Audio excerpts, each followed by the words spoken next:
The methods Right. being used is more of a civil rights violation claim if you have one. If there's one underneath there under any number of statutes. That wasn't included inside the complaint.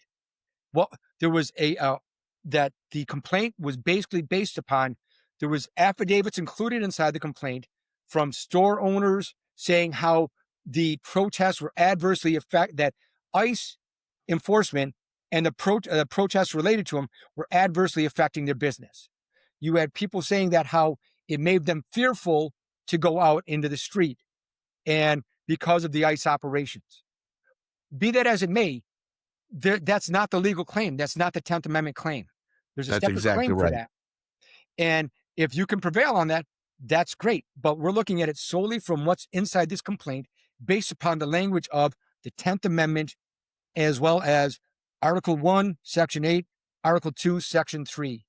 And based upon that, in any way that you look at it, that this is a questionable article, 10th Amendment claim. Because the issue for raising the complaint is, it isn't about, and it's not insignificant, the loss of business and people who are living on, would be emotionally on edge. And if that's so, we don't wish that on anyone. But the complaint is literally just about, can the United States, the federal government, enforce its immigration laws in the state of Minnesota and the city of Minneapolis? Right. That's it. There is a lot to unpack with regard to what's going on. That Right. there's validity to the complaints being brought forward by the people protesting as far as the method of enforcement. There's valid grounds for the legal and the legal aspect of it, of the law enforcement operations, where they're enforcing the law as written. If you don't like the law as written, change the law.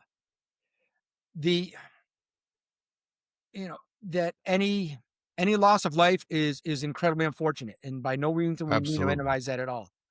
But looking at this, it's a matter of, and I'm going to get on my soapbox for a second.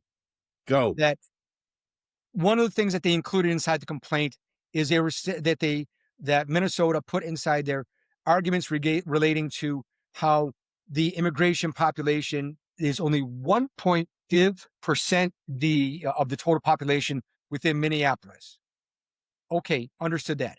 And they're saying how the United States government is going after them in certain ways, and that the enforcement of it is that it's biased because of certain things that have happened in Minneapolis. Okay, maybe that's true, but as a matter of fact, it does allow this, which it does. And let's take a look at other places where Texas, if you look at Texas has the largest, besides California, the largest immigrant population in the country. Yet they have the least issues within there for enforcement because of government, because of local and state cooperation. So again, I'm, where does enforcement